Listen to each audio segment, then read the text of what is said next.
उनको पता है 5 साल बीजेपी से तंग आके लोग कांग्रेस को वोट देंगे, हमें सोनिया राहुल को खुश रखना, सीएम बन के आ जाएंगे। क्या मतलब राजस्थान की जनता से? गर्मी के लिए हम बैठे ना, हमें पता है 3 से 1 पे ले आए, 1 भी ले गए, फिर भी लड़ रहे हैं सड़क पे। और ये लड़ाई कोई छोटी लड़ाई नहीं है, बहुत बड़ी लड़ाई जाएगी राजस्थान की, और आवश्यकता पर दिल्ली की तरफ बढ़ेंगे। इसमें आर पार का फैसला हम कराएंगे, बच्चों को न्याय दिलाएंगे, आरपीएससी को भी ठीक करेंगे। आपको पता है कि राजस्थान में जिस तरह एनकाउंटर की घटनाएं हुई, हनुमान बेनीवाल जहाँ भी बैठा उन्होंने एनकाउंटर को खुलवाया। आप स्ट्रीट उठा के देंगे पीछे से आज तक तो जो भी प्रयास किया उसमें सफलता मिली है। सर पीटीए में 4400 में से 2000 लोग वही हमने बोल दिया भैया, रुक जा यार, 2 मिनट ज्यादा हो तो गई ना। मैं तुम्हारे साथ हूँ बच्चों, लेकिन इस तरह तुम एक तो क्या जितने भी संघर्ष करो तुम सारे के सारे एमएलए बनना चाहते हो, मत बनो। माइक पीटीआई नहीं, माइक पकड़ा तो आधे घंटे नहीं। रुको मेरी बात, तुम्हारी पीटीआई का लिख तो रहा हूँ कि पीटीआई भर्ती भी ये सब वो लोग आए और पीटीआई भर्ती भी रद्द करें। ये सही है कि उनमें बाहर से डिग्रियां डीवी करवानी है सर, रद्द नहीं करनी। बाहर 4400 में से 2000 लोग फर्जी हैं जिनके ये एविडेंस है। सारी रद्द होगी भाई, तेरे कहने थोड़ी होगा। ऐसे तू कहते तेरे अकेले को लगा दे बाकी छोड़ दे, तो घर का राज थोड़ी। ऐसा है, पीटीआई भर्ती रद्द करें और बदमाश है उनको गिरफ्तार करके जेल में डालें, तो जो सही है वापिस आ जाएंगे सर। और हाँ, बीजेपी के विधायक 3 और 4 तारीख को प्रशिक्षण के लिए गुजरात जा रहे हैं रिसोर्ट में। हाँ, तो गुजरात में आराम से और सीख के आ जाएंगे। क्या गुजरात में तो कितना बड़ा भ्रष्टाचार आपको पता नहीं? चलती मैं गाड़ी में चल रहा था और चलते चलते 50 रुपए का एक जना कह के वो ले गया पुलिस वाला, 50 रुपए ट्रक से निकाल दिया। शराबबंदी गुजरात में, सारी दारू जा रही है हरियाणा से राजस्थान होती है गुजरात। गुजरात की स्थिति क्या आपको पता है? गुजरात मॉडल हो रहा है देश के अंदर सारा। तो गुजरात के व्यापारी देश में व्यापार करें, बाकी छुप गए बेचारे, आधों को पकड़ लिया, आधे वैसे चले गए। तो गुजरात जाना तो और बच्चा कुछ और सीख के आ जाएंगे वहाँ से। भाई मान लो कहीं माल मलिदा नहीं मिल रहा तो कैसे सीखें? गुजरात से ट्रेनिंग मिल जाएगी।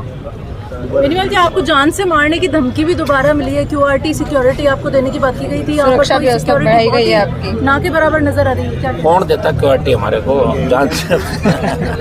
पता नहीं, मुझे तो कोई धमकी तो मिली नहीं, लेकिन इस तरह की बातें आती है हमारे पास। कल किसी ने बात करी, मैंने कहा भाई हम लड़ते रहते हैं लोगों से, लड़ते रहते हैं लोगों से, माफियाओं से, हार्डकोर अपराधियों से लड़ते हैं, और हमारी लड़ाई का परिणाम हो कई को सही जगह भी पहुंचाया हमने, कई बदमाशों को। आगे भी हमारी जंग जारी रहेगी, लड़ेंगे आम आदमी गरीब आदमी के लिए, लेकिन हमने कोई सुरक्षा की मांग सरकार से कभी नहीं करी। पहलगाम हमले के तीसरे ही दिन प्रधानमंत्री जी चुनावी सभा को संबोधित करते हैं। वो तो पहले ही करते तो नई बात क्या है? कुंभ की घटना के बाद कर रहे थे, क्या कर लिया आपने? रेलवे स्टेशन में भगदड़ हो गई, मर गए, सुबह हंस रहे थे, नाश्ता कर रहे थे लोकसभा में।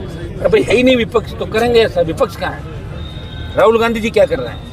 दूसरे लोग क्या करें? ये भी तो बात करो। वो क्या करें? भाषणों से काम थोड़ी चलता। सड़क पे कौन लड़ रहा है? ये लड़ाई तो कांग्रेस को लड़नी चाहिए। अब देखिए, कांग्रेस ने अगर आरपीएससी को खराब किया तो बीजेपी की जिम्मेदारी थी। इसका मतलब 13 से 18, 8 से 13 गहलोत के समय, 98 से 3 गहलोत के समय, 3-4 वसुंधरा ने पर्दा डाला, माथुर आयोग बना, लेकिन उसमें इंक्वायरी एक्ट का मामला बैठाने वो खारिज हो गया। 8 से 13 फिर पर्दा, 13 से 18 सरकार, फिर 18 से 23, वही तो सरकार है। गहलोत वसुंधरा गठबंधन था। अब भजनलाल जी को लाएं तो भजनलाल जी नहीं जानते एकदम से। भाई किसी आदमी को नई दुकान भी कोई खोलता है, वो दुकान जमने में समय लगता है उसको। दुकान नहीं जमी अभी कहाँ, तो कहाँ, इनको पता ही नहीं कौन क्या कर रहा है। मैं कह रहा हूँ इनको कुछ भी पता नहीं, और भजनलाल जी कार्यकाल पूरा नहीं कर पाएंगे, ये मैं आपको बता दूँ। ये मुझे जो दिल्ली के अंदर में रहता हूँ, जिस तरह की बातें चीतें चलती हैं, तो ये अभी पता नहीं ना समझे से काम कर रहे हैं, क्या कर रहे हैं। लोगों को भरोसे जो काम कर रहे हैं, लोग इनको नहीं देखना चाहते इस जगह। भाजपा के विधायक भी खुश नहीं हैं, और ऐसा पहला मंत्रिमंडल हमने देखा, 2 सिक्के मंत्रियों की फौज एक सूत्री कार्यक्रम में लगी है कि माल कैसे बटोरे हैं, और नहीं तो कहीं नहीं मिले तो ऑफिस का फर्नीचर ही बेच दो, नहीं गाड़ी घोड़े बेच दो, लेकिन माल चाहिए हमारे को। बाद में मौका, हर बीजेपी वाले कह रहे पता नहीं मौका आया कि नहीं आया। भजनलाल जी पर्ची से बने, हमारा नंबर तो इसी में आया, तो मौका आया कि नहीं आया, मार दो चौका, ले पड़ो, कौन जांच करेगा? सरकार ही आएगी। तो इस तरह के हालात हैं, और मैं उन तमाम नेताओं के बारे में नहीं कहना चाहता, सड़कों में मेरे लिए लड़ते, उनसे ही आप बातें करो सब लोगों से। ना, मैं खरबूजे नाराज नहीं हूँ, लेकिन उन खरबूजे का भी दिमाग किसी और ने कहा होगा, वो नहीं करते खुद ऐसा। तो इसमें हम चाहते हैं कि बच्चों की जीत हो, और ये आरपीएससी के भ्रष्टाचार का एक बड़ा हमने आपके सामने पेश कर दिया।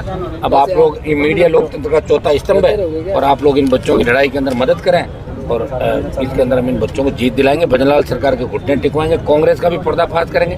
कांग्रेस के एक नेता पकड़े गए, हम उम्मीद कर रहे हैं कि 2, 4, 5, 7 और पकड़े जाए ताकि कुछ कम हो यहाँ पे जिन्होंने भ्रष्टाचार किया, और फिर बीजेपी की पकड़े जाए जिन्होंने भ्रष्टाचार किया। मेरी कोशिश जारी रहेगी अपराधियों के खिलाफ, माफियाओं के खिलाफ, भ्रष्टाचारियों के खिलाफ। और हम ये कागज एसओजी को भिजवा रहे हैं यहाँ से कमिश्नर किसी अधिकारी के थ्रू कि भाई इसमें भी एसओजी इसको और सारी चीज़ें मांगो।